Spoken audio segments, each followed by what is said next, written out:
The views expressed on this program are those of the producers and individuals appearing on this program and do not necessarily reflect the views of the Sun Prairie Media Center staff, its video service providers, or the staff and elected officials of the City of Sun Prairie. Hey everyone, this is Rose Daly, the City Sustainability Coordinator of Sun Prairie, and you're listening to the Sustainable Sun Prairie Podcast, the show that aspires to educate, empower, and engage our listeners in all aspects of sustainability. Whether you are a seasoned sustainability enthusiast or just beginning your sustainability journey, each episode will have something new and exciting for everyone. Let's begin the conversation for a greener community. Hey everyone, welcome back. Today we're diving into a topic that's increasingly urgent, and that's sustainability in schools. As climate change continues to challenge our planet, schools are becoming pivotal spaces for shaping the next generation's understanding and action. But what does sustainability look like in practice within our educational institutions? How are students themselves driving change and pushing for more environmentally responsible practices? In this episode, we'll hear directly from students and school staff who are leading the charge toward a more sustainable future in our schools.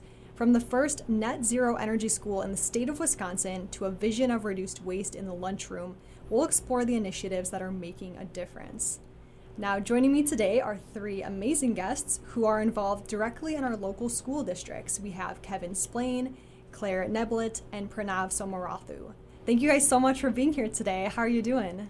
Good. Great. Happy to be here. Can each of you introduce yourselves?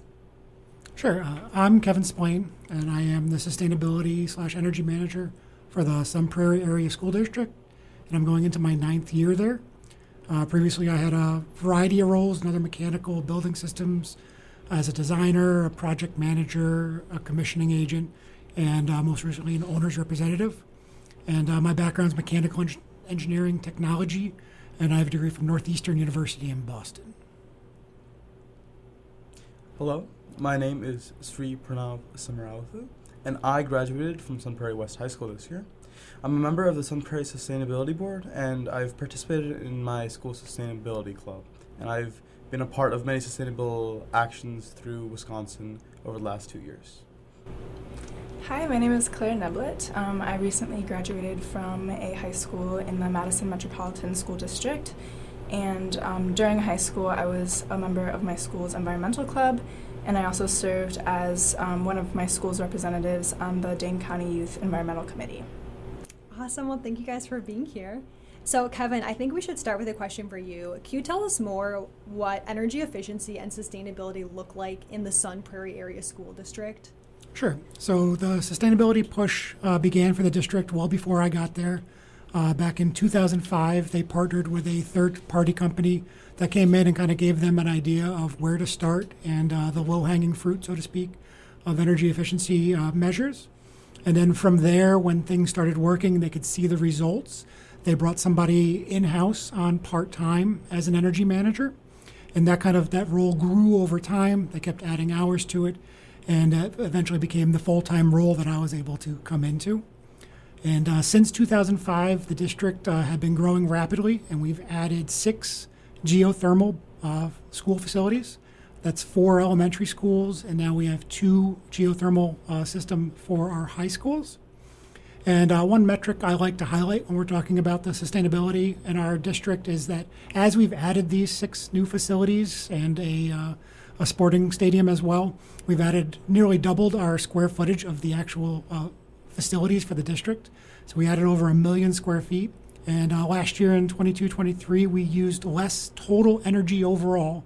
That's not per square foot, that's total energy than we did back in 2005, 2006 when we started the initiatives. Wow, can I just point out, that's like insanely impressive. Like, you haven't just added 10,000 square feet, you've added 1 million square feet, and you have cut your energy by so much. And that's 1 million square foot of high schools with pools and multiple gymnasiums, performing arts centers. So yeah, I think that kind of shows the direction we're going and how efficient we're trying to be. In addition to just the square footage, we've added about 320 kW of photovoltaic solar, the majority of which is at our newest West High School. And that was sized for about 10% of that school building's load annually. And then beyond that, we've done other projects. We've done LED retrofits. We've done some retro commissioning efforts, both in-house and with third parties. And we've been updating our control systems and building automation systems to go along with that to just kind of make us more efficient as we go. Okay, thanks for sharing that. Do you feel that having an energy manager is really helping to catalyze all of these initiatives? I think we're unique. We're one of a few districts that have somebody dedicated to that. I get to work on that 40 hours a week.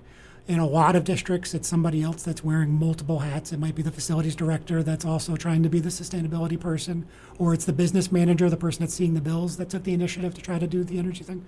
So we're very lucky in that I get to dedicate my time and I get to use that, and I get to help our facilities team or our business team with when we're looking at different options for sustainability upgrades. I can kind of have a say in there, and I can kind of devote my time to making those work as best they can.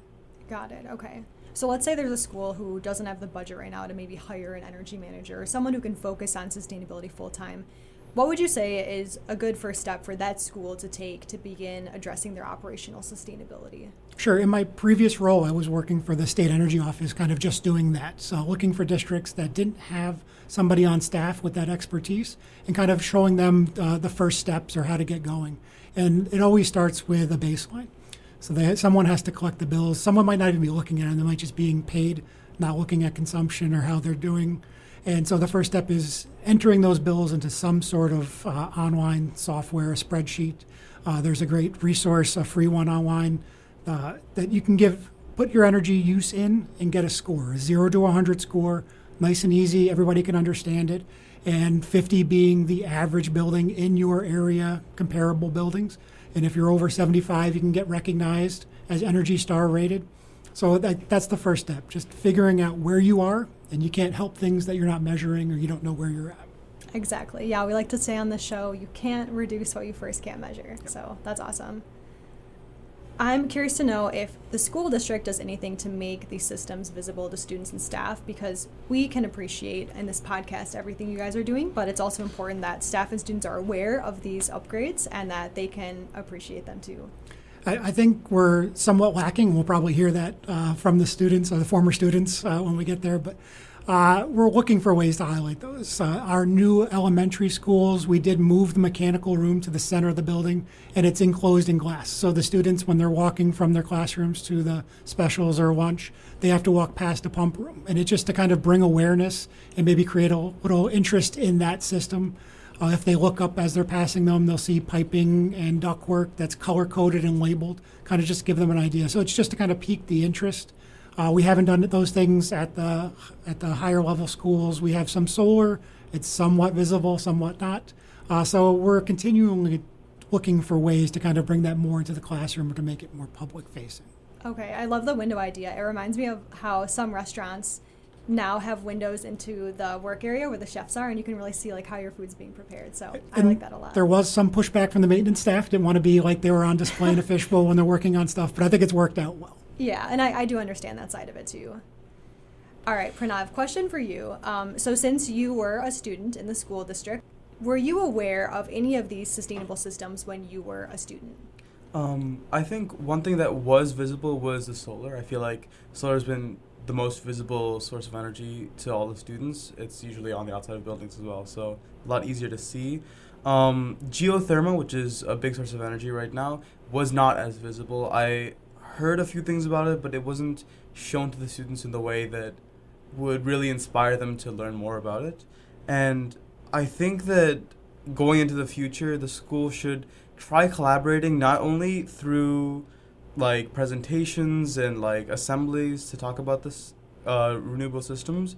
I think that they should also be trying to integrate that into classes with lessons centered around the things that the school is doing and what those systems are and how they're used. Those are some good ideas. I often think about like what is the best way to showcase sustainability in schools. Is it having those display windows? Is it incorporating it into curriculum?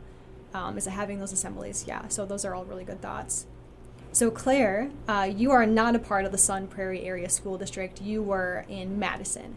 And we don't have anyone here today who serves as an energy manager in the Madison School District. So I guess from your perspective as a student, were you aware of any sustainability systems or initiatives during your time? Sure. I would say that the most memorable experience for me surrounding sustainability in school would be in my elementary school, actually. We had like a prairie right outside of our school, and we would sometimes do like sort of like outside classes where we would learn about the prairie and the ecosystem and how that's supported. And that was a very long time ago, of course, but I remember that being really impactful to me. It really, it was interesting, and it made me want to learn a lot more about like the environment and things like that. I would say that in my middle and high school, there wasn't a lot of sustainable systems that I was aware of. I think my high school did have a few solar panels on the roof, but it wasn't something that was really discussed in the classroom. And I think I really would have liked to discuss that more, but it wasn't really an opportunity that was presented to me at the time. Okay. To go back to your first point about spending time in nature and having classes outside, research does show that students perform better academically across all subjects when they get to spend time outside in nature. So I think that's really great that your school district was doing that, and I would hope that more schools start implementing, outdoor classroom spaces or activities that take place outside. Definitely. So Pranav and Claire, as students or former students, do you feel that it's really important that you attended a school that is prioritizing sustainability and energy efficiency? For me, I would say that sustainability in my school is very important, and I think that my school, especially my high school, did a really great job of promoting social sustainability. And what I mean by that is just that making sure that everyone is feeling accepted and safe in their school and that they have the resources that they need. But I would say that when it came to environmental sustainability, that just wasn't a big emphasis at my school, and I would have really liked to see a bigger emphasis on that. Okay. Yeah, so it sounds like, we do need to address the triple bottom line here. So environment, society, and economy. And it sounds like your school focused a lot on the social piece, which is great. But I think we do need to find a good balance for schools, how we can incorporate these systems in a financially responsible way and also encourage and promote that social sustainability. Absolutely. So, definitely. Yeah. Regarding Sun Prairie, I think that I really would enjoy a school in which they bring up sustainability and they allow students to have discourse about it with administration, because when you allow people or students to engage with the topic and have responses from the admin that's serious and might lead to some change, it brings out a lot more in the way of education and the way of community engagement. So to me, it's really important that a school does prioritize sustainability, especially through the students. And I would like to see that more in the future, especially at Sun Prairie, especially everywhere in Wisconsin. Okay, so it sounds like sustainability is very important to both of you, and I'm sure it is for many students. I actually found this study that was done in 2023. So students and youth participated in the Pulitzer Center's annual local letters for global change campaign, where they were asked to write a letter about any global issue that they felt a pull toward. And students wrote letters about many different topics, including human rights, peace and conflict, global health, etc. But there was one topic that kept coming up over and over and over again in these letters, and that was climate change and the environment. So actually, the majority of letters written, or 46.2% of those letters, were on the topic of climate change. So we do know that this is a very important topic for our youth and for the students in our schools. All right, so we kind of have a picture now of what sustainability looks like in Madison and in Sun Prairie within our school districts. But I'm curious to know if you guys are aware of any schools within the state of Wisconsin maybe that have heavily prioritized sustainability and might be kind of leading the charge there. Sure, and as the district has been involved through the Dane County Office of Energy and Climate Change, put us all in contact. We have a group of Dane County school districts. So it's Sun Prairie area, we have Monona Grove and Oregon schools, and then Middleton Cross Plains. And we joined together because we were all doing certain things well sustainability-wise. So as I said, Sun Prairie kind of focused on the mechanical side of things, so we're doing things behind the scenes. Monona Grove School District had a lot of success with their ad hoc sustainability committee, so they had outside either parent groups or students that were pushing them, and they've done really great things with solar PV. Middleton Cross Plains, their former business manager or their former assistant superintendent of operations, met weekly with student groups on environmental topics, and they were able to push a student-led initiative, a resolution through the school board, focusing on sustainability efforts. And then in Oregon School District here in Wisconsin, they opened their first net zero school in Wisconsin, and at the time it was the largest verified net zero education building in North America. Oh my with gosh, that's Forest huge. Edge Elementary. And they did that through the similar systems, geothermal heating and cooling. They have solar on the building, they have battery storage, and they completely eliminated any natural gas going to the facility, which is almost unheard of in Wisconsin's climate. Wow, I'm very impressed. I'm also impressed just with the group we have here, the school districts that come together, and just knowing that there was a student resolution pushed through up to the school board. That's extremely impressive, and I can only imagine how much like ownership and value that meant to the students to be able to see that come to fruition. That's really cool. And also having a net zero energy school here in Wisconsin, that's amazing. I'll have to go tour it sometime. It just shows that it can be done. There's a lot of question marks about our climate and what is possible, and it shows that it is possible. Yes, definitely. Shut down the people who don't believe in it. So Kevin, you're very much involved in the facility side of these schools. So I'm just curious to know, from an operational standpoint, what does it actually look like to maintain a net zero school? We know that one has been established and that's huge, but what do costs look like over the years? What does upkeep look like? Sure. So our facilities, which are similar to Forest Edge, we just haven't taken that next step, are geothermal. So the first step is getting your energy use as low as possible. Our geothermal systems allow us to do that by harnessing the constant temperatures in the earth. In the summer, we're rejecting heat into the earth. In the winter, we're pulling it back out and using that. So to get there, net zero from there, you'd either have to be using solar photovoltaics or buying credits if you want to do that. You also need to limit run times. I know in Oregon, the business manager is very involved in turning off the lights and shutting down the building at night. We have to maintain temperatures, but you have to be able to let those float on peak days. So you're trying to avoid peak usage times, so you might let the temperatures creep up a little bit. You might be turning off overhead lights to just kind of keep the energy use down.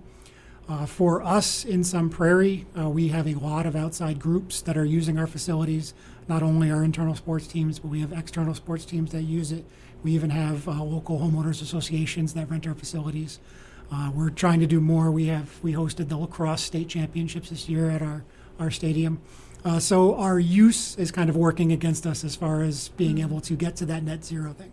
But as far as the equipment itself, our buildings are heat pumps, we use heat pumps instead of traditional VAV systems or unit ventilators in the classrooms, and we are finding the reliability and the upkeep on those to be very similar to our traditional buildings. So not a lot of extra costs on the maintenance side. When you talk LED bulbs, those obviously have a longer lifespan than traditional bulbs, so you're even cutting down some of the maintenance cost on that. So maintenance costs we're finding to be similar, and then it's the upfront costs, which are being reduced now with federal incentives, and then over the lifespan of a school building, which we might see 50, even more years of use for it, we're getting that savings back. Okay, that's awesome. It sounds like maybe maintenance is pretty straightforward. We just have to make sure facility staff are focusing on those fine-tuning pieces, so temperature set points, things like that, to ensure you're being the most energy efficient. And it's training staff on the new technologies. So they might not be familiar with heat pumps, but once they learn the system, once they understand how it works, then it's very similar to the other stuff that's out there. Okay, well, I'm sold. I think we should see more net zero energy schools pop up here as schools have the budget. So I wanted to bring up resolutions, because that was brought up by you, Kevin, earlier. So in the city of Sun Prairie, which is, my focus area because I'm a city staff member, significant change for us is often driven by the approval of resolutions. So resolutions typically aren't binding, but they do provide intent from our government to do something or for a special matter. So for example, our city does have the resolution of achieving 100% renewable electricity for city operations by 2025. So I'm curious to know if any of you are aware of sustainability or climate-related resolutions in your specific school districts. Yeah, so I can say for MMSD, we do have a renewable energy resolution that was created in 2019. And the main goal of this resolution was to have 100% renewable energy by 2040. In 2022, there was a comprehensive energy plan created that sort of evaluated the school buildings we had and what they currently looked like and what would need to happen to sort of get to that goal. And it was then decided that a more reasonable deadline would be 2050 instead of 2040. In April of 2024, this resolution was actually revised, and the new goal is 100% reduction in greenhouse gases by 2045. So it was a little disappointing to see that this was pushed back, but of course there were reasons why the buildings just couldn't get there in time. I will say, though, about these resolutions that it was a little bit difficult to find the resolutions online. I think that if this is like a big priority for the school, it should be something that's easily accessible to students and staff so that we can track the progress and put our own opinions in about what these deadlines should be and how much we should try to push to get this done sooner rather than later. Okay, so coming back to that visibility piece then. And I think parents also would want to be aware of what their school districts are pushing for too. Of course. What about Sun Prairie? Are there any similar resolutions that you're aware of? As far as I know, as a student, Sun Prairie Area School District has a very loose kind of motto of trying to move towards sustainability, and there's no like solid resolutions that I could find online, but I know that the Sun Prairie government has set in a strategic framework for sustainability. And through that, I would say that there is a general push towards sustainability in Sun Prairie. And when I came on board, we did have a public-facing policy that was out there. It was created in 2006, so it is a little dated. It is not available, I don't think, right now to find it. I think we are in the process of revising that. So hopefully we can get something more out there. It was, as Pranav mentioned, very broad. It does say that we want to have responsibility to conserve energy while making sound financial judgments. So it's broad, but it kind of pushes the focus in that way, but it leaves a lot of outs. I will say, though, that since I've been here, the board has been very supportive of projects. I mean, obviously our default is geothermal, so we do focus and we do go in that direction. It just hasn't been set as a policy or a guideline right now. Okay, gotcha. So you guys both have some sort of guidelines in place, but they could be better. They could be better, and they could be more public-facing for sure. Okay, gotcha. That's good to know. All right, so at this point we've covered sustainable systems, energy efficiency, and long-term resolutions in the context of our local schools. And I've been thinking more about, who's the one who initiates these. Like you said, now you guys really are prioritizing geothermal, but who kind of kicked that off? So I guess, Kevin, a question for you is, can you share if these large-scale initiatives are often initiated or driven by staff or students, or maybe a combination, or maybe it's parents pushing for them? Sure. For us, on all new facilities, that came from the board. The board wanted to see geothermal as the first cost. We looked at other systems just as a comparison to make sure everything was, everybody was being kept on the up and up, but the default came from the board that that's what they wanted. They wanted geothermal. And then as the facilities team got together, we could kind of push more. We were pushing more solar PV in that. When we talk about our smaller scale initiatives, those are normally driven by staff. So we have a few teachers in the district that have a big push for sustainability and want to bring it into the classroom. It's not any common curriculum that they're pushing across. It's on a case-by-case basis. So the district's participated in the Focus on Energy, or the KEEP, which is the K-12 Energy Education Program, Renew Our Schools Energy Challenge. And part of that challenge, the school receives an energy meter that can be public-facing. And then the staff, the teacher, the classrooms, they kind of run their own internal initiatives. The kids get together and they put posters for turning the lights out. At the elementary school level, you have fifth graders teaching kindergartners or first graders about sustainability efforts, which is great to see. And so we participated in that at 4 different schools. One of our elementary schools was able to win that challenge. And they have a great teacher there that was the Energy Educator of the Year a few years ago. So that has to kind of happen at the school level, and then wherever I can help out. But I have to be brought in by somebody else at that level. Okay, so it's really a joint effort then between the board, students, staff, Yeah, teachers. It's kind of all over. There's no set standard where it comes from. Okay, I actually like that a lot because that's how we should be fighting climate change. Is we shouldn't all just be relying on the government to make changes. The government shouldn't be only relying on us. It should be a joint effort together. So I think that's great.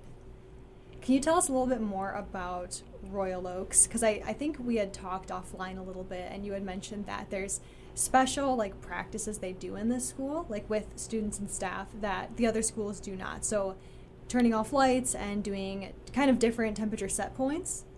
Yeah, they allow us to kind of float the temperature set points a little bit more than other schools in the summer. They have like an energy bike where the kids can ride the bike and see that the energy they're producing. They did they raised money for their own ground-mounted solar array there, and that was sized to provide the energy that the Chromebook charging would take for 1 year. Mm-hmm. So just to kind of bring it into terms that the students could understand and kind of make real for them. They also had a custodian at the time that was made a big push for occupancy sensors. So if we're not in a space, we can turn the lights off.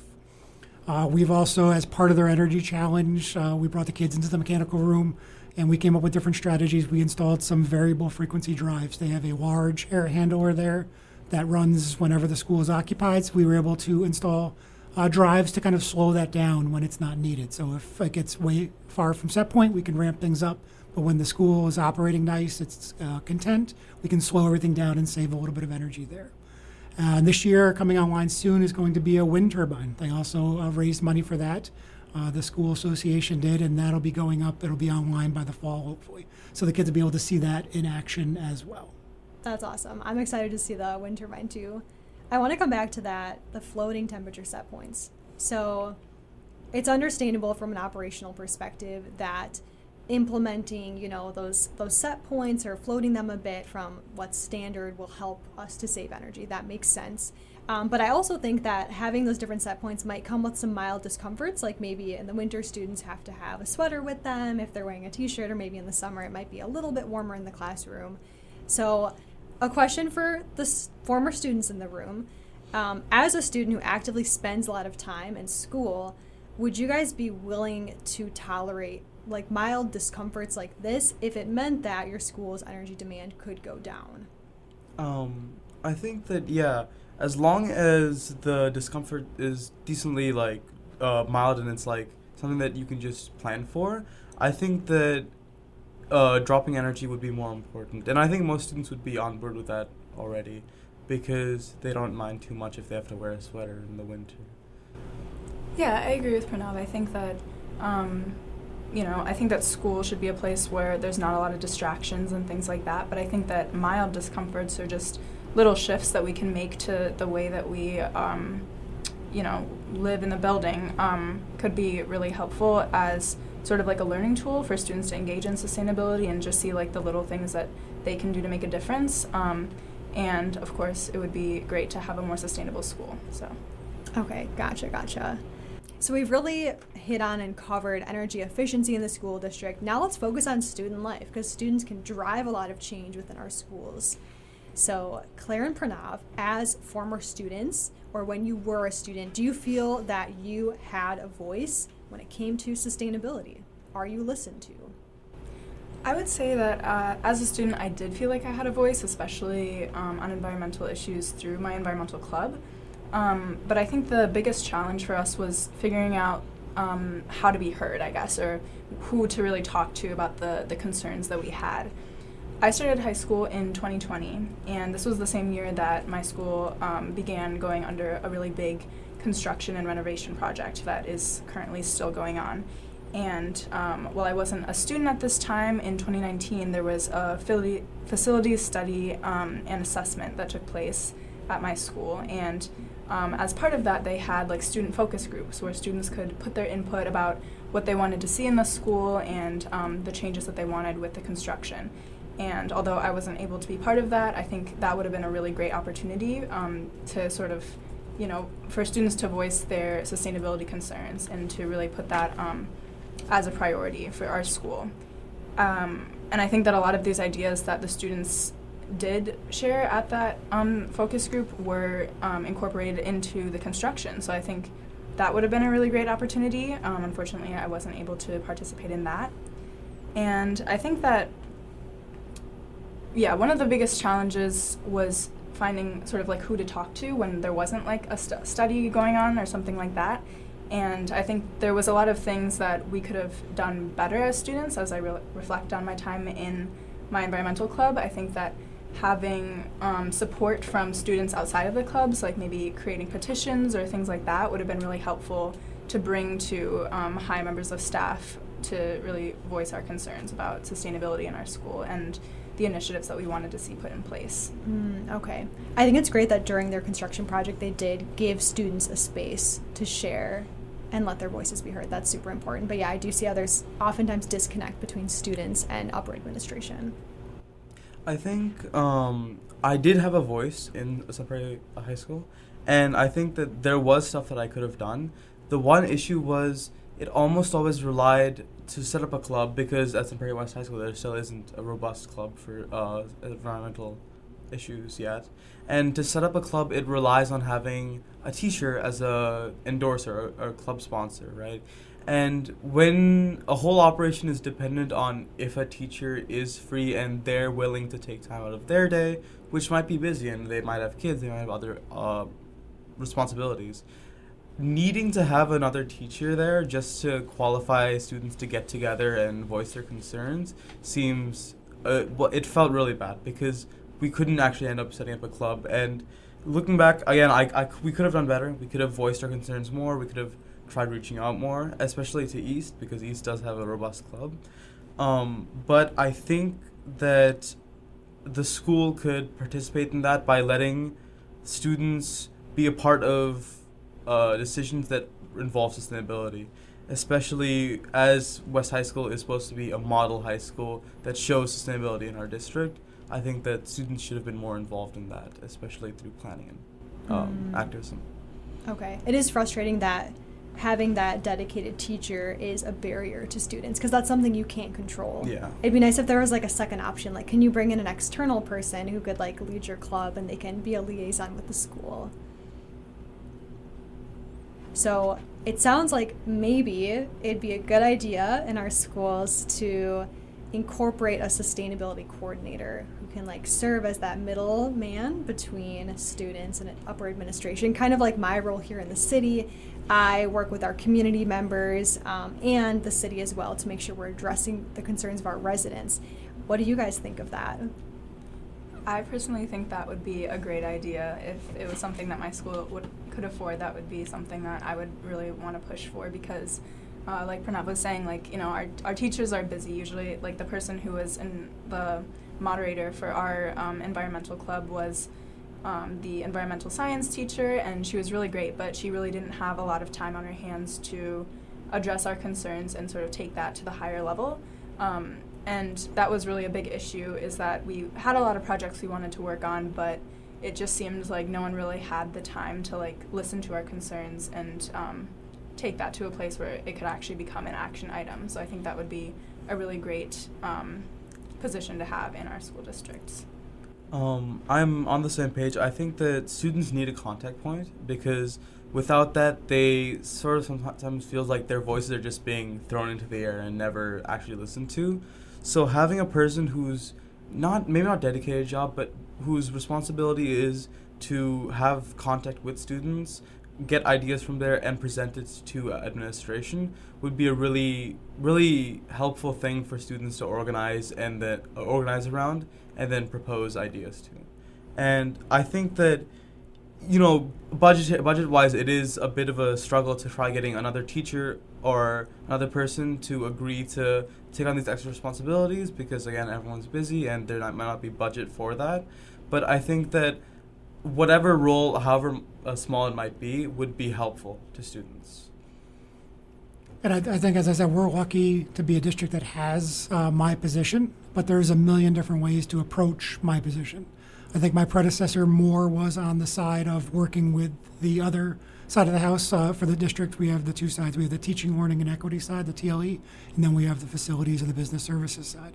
So I am firmly on the facility side. In my background, like my focus, I like to get onto the mechanical systems themselves. So I'm not out public facing or working with the teachers in that way. But I think that is a possibility. I think it would have to be, and I don't know a ton about the structure on the TLE side, but I think it would have to be some sort of a club advisor that would be able to be in the facility. Because we have 14 schools, and I wouldn't be able to kind of have a meeting each week with all of the different schools. So I think you would need somebody in-house, and then my role as the sustainability manager would be to work with that person. And like Pranav said, once they have the ideas, kind of push forward and see what is available, what we can do budget-wise. So I think it's a great idea. I think, money aside, it would be awesome if every school had that push. If every school had, like Royal Oaks does, that teacher that's in-house. I can't imagine how many hours Patrick there has dedicated beyond his teaching hours to that. I know this year over the summer he's off contract. He does not work during the summer, but he's there manually digging the hole for the foundation of his wind turbine. So Wow.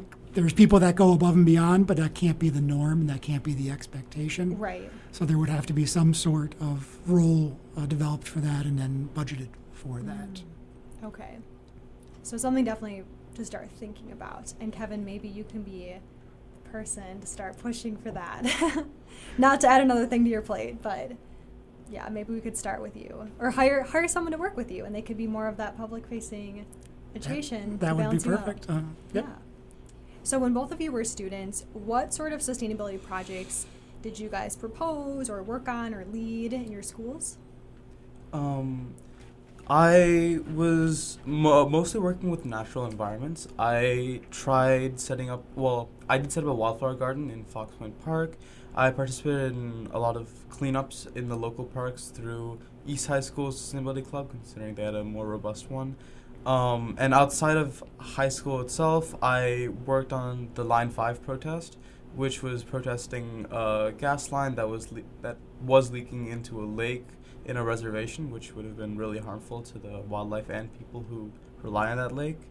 And one other thing that I was able to do was work with the Sustainability Board and get some slides that would be presented in my high school that showed opportunities for sustainable involvement from students, maybe in recycling or maybe in events and stuff like that. Very cool. That all sounds great. How about you, Claire? Yeah, so through my school's environmental club, we did a few small-scale projects. Like we created a fundraiser to sell fair trade chocolate and just talk about fair trade food in general. We organized trash pickups around our campus, and then we also created a walkout for Line 5, which a lot of students were able to participate in. I think when it came to bigger projects, we sort of faced a little bit of pushback just from budgeting things. Like we would do a lot of trash pickups around campus because we had like a lot of different like food courts around my school, and we realized that one of the biggest problems is that we just didn't have enough trash cans like outside, that they were overflowing and people would just litter, and it was kind of a problem that, you know, we didn't really feel sustainable to continue to do these pickups because it was a bigger issue, and we knew that we needed more trash cans would have been really helpful. But then at that point it came down to like budgeting, like could our school like afford really more trash cans, and the answer that we sort of received was no. So I think when it came to doing bigger projects, we felt a little bit stifled just by the costs and what our school needed to prioritize financially. Got it. Yeah, cost is always an issue these days. I'm curious to know what type of feedback and support you guys received from fellow students with these projects. As a student doing sustainable projects, I think that there were many people who are interested in such a project. It's just that without momentum, they won't start picking it up and working with it. And I think that's a problem with most clubs, right? There's definitely people who are on the same page and who are interested in a specific topic. It's just that it's hard to get people to start acting without some kind of momentum to work off of. Yeah, that's very true.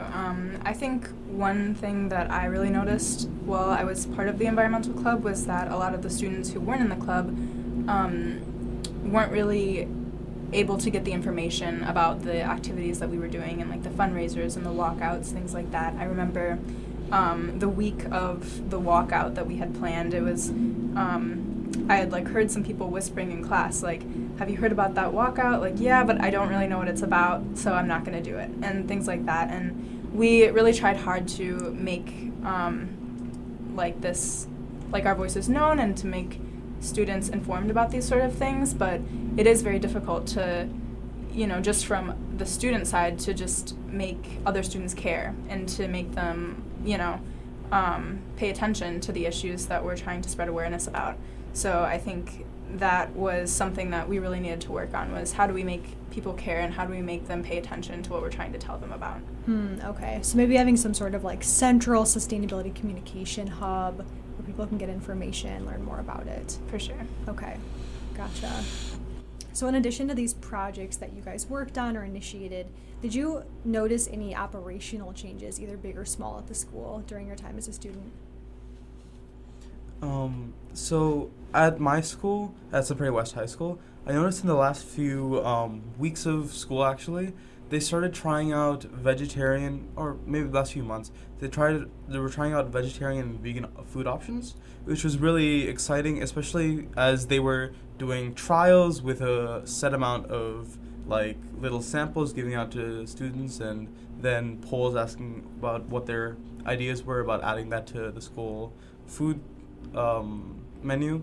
And I think that was really exciting because it shows that the school is trying to pursue more sustainability in the lunchroom, which is really good.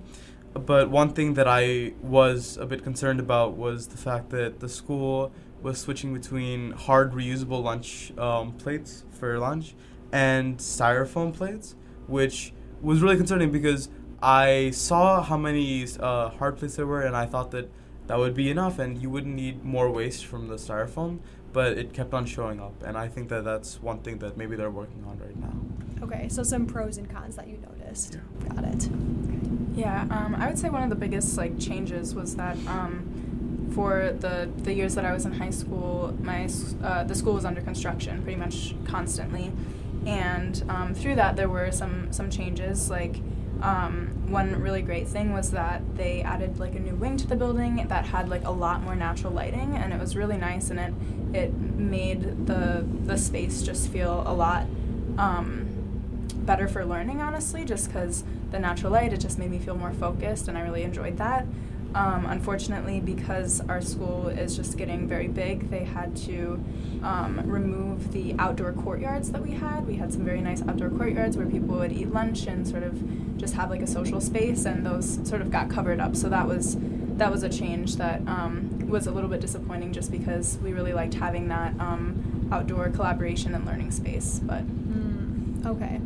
Yeah, I used to think that being in a school felt like I was in jail, the cinder block walls and everything, so it's nice they put in some more natural light for you guys. Sure. Also, I just wanted to say to our listeners, there is construction happening right outside the podcast studio, so if you do hear jackhammer noises or other construction noises, that's where that is coming from.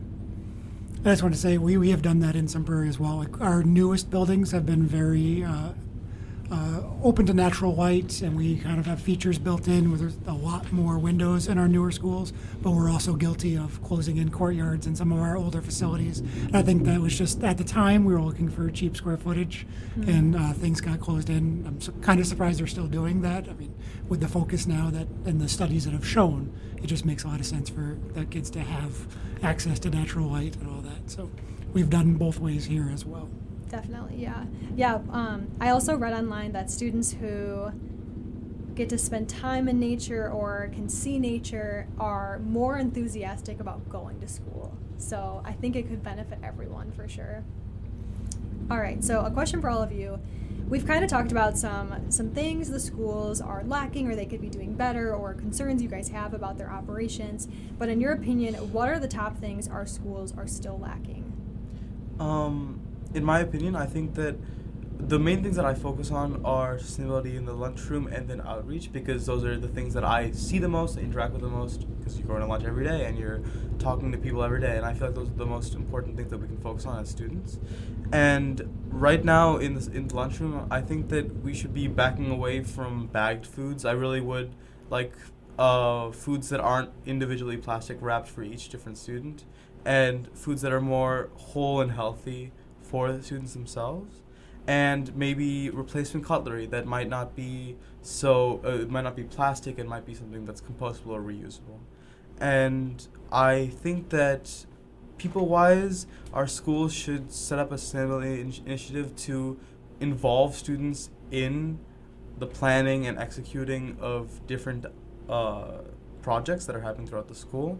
And having that will allow students to channel their interest in sustainability into a positive place and bring good change to our school districts. Gotcha. I would love to see that too, because for example, with the city, we're going to start developing a climate action plan soon, and we need the community to voice their thoughts on that. So we're going to keep pulling them in different workshops. And I agree, whenever our school is doing a really big project, they should be pulling in the students too. I would say that the most important thing for me is seeing more outward-facing commitment towards sustainability. I remember being a student, I really felt very passionate about seeing more sustainability in my school, and I didn't hear a lot from the school or staff about their commitment to sustainability, and that was a little bit disappointing, and it kind of made it, I was a little discouraged by that, because it didn't feel like the staff and the school district was working with me to get these things done. So it felt like it was kind of like all in my hands, and that was a little bit overwhelming. Definitely, yeah, especially when you're already busy with like all your classes, all your homework, exams. Right. Yeah. And I think, going along with the theme, I think there needs to be more tie-ins from the administrative side to the students and into the curriculum and with the teachers. That is for sure needs to be more forward-facing. I think we're doing great things behind the scenes in Sun Prairie, but obviously the message isn't getting out as broadly as it can be. So I think that. And then on my side, on the facility side, it's funding. We've put off a lot of maintenance, so we have deferred maintenance costs. And even though we've been opening great new buildings, we have older facilities that could use upgrades as well, and it's just we need to find the funding for those and fix things and make things more efficient before they break and before it becomes an emergency. Okay, gotcha. So lots of things our schools can work on, but also we applaud them for what they've done already to address sustainability. All right, so just to kind of close things out here, I have one final fun question for everyone. So assuming cost and space aren't a factor, what would be your dream sustainable school?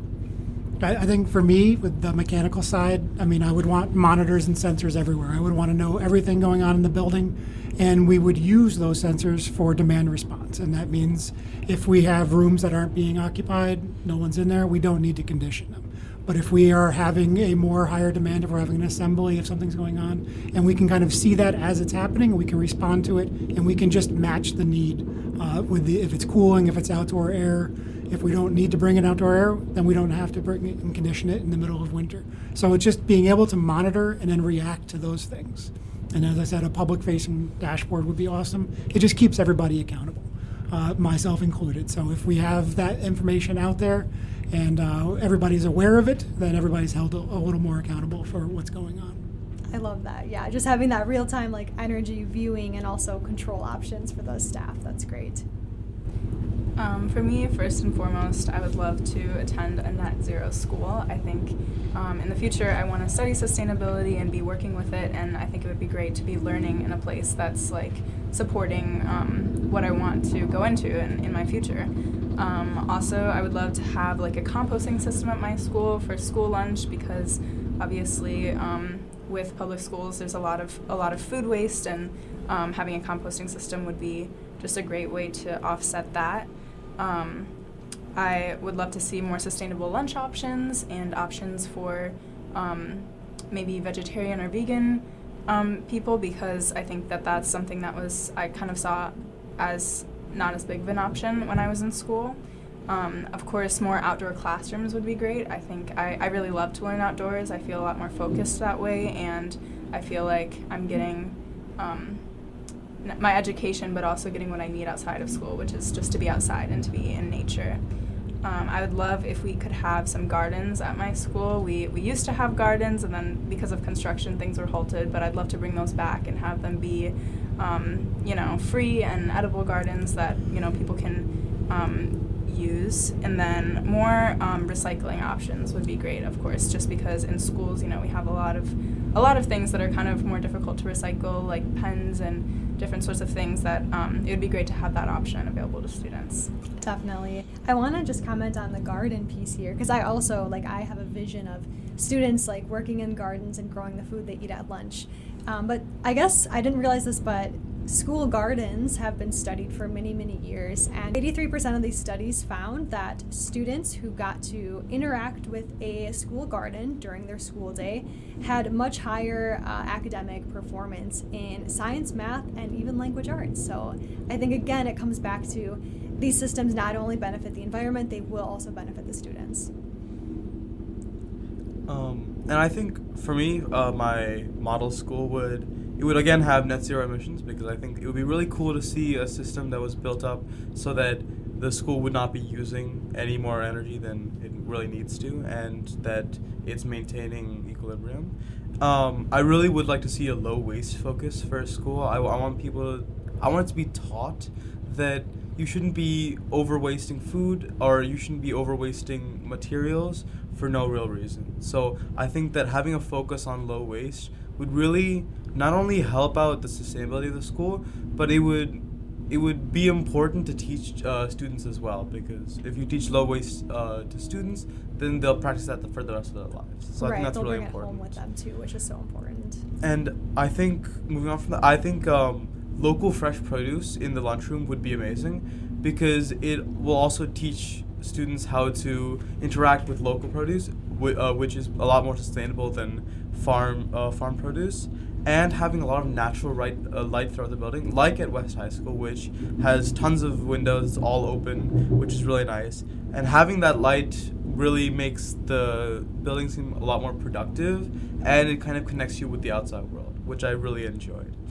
And one final thing that I would really enjoy would be a connection to administration through students, having connections and being able to propose things and get together as students and work on projects given funding from the school itself. That would be wonderful, yes. Yeah, I feel like we all kind of have the same ideas here, One thing I would love to see is more nature-focused classes and lessons. So I want to see our students get outside and connect with nature. And there's a lot of unique ways we could do that. We could have students do maple syrup collections. They could plant pollinator gardens.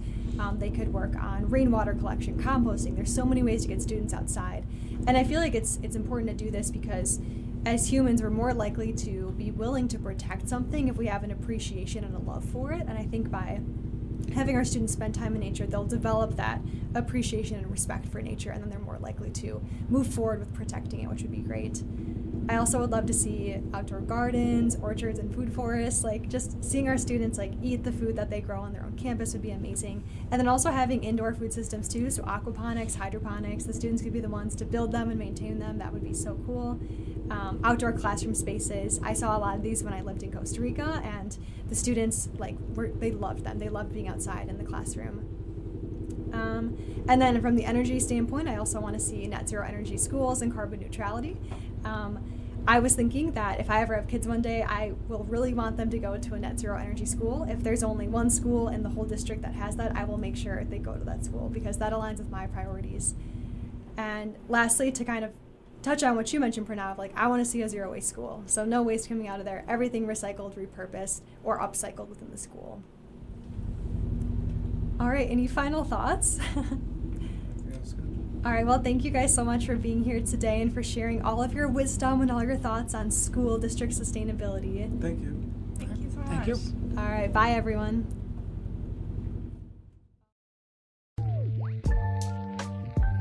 Thank you for listening to Sustainable Sun Prairie with your host, Rose Daly. I hope you enjoyed this episode and uncovered something new about sustainability. As always, you can subscribe to our podcast and listen anytime on Spotify, Apple Podcast, Google Podcast, and you can listen live on 103.5 FM The Sun, WLSP-LP, and on demand on the Sun Prairie Media Center app. For links and resources mentioned in this episode, as well as our contact info, please visit the show notes. Thanks again, and I'll see you next time.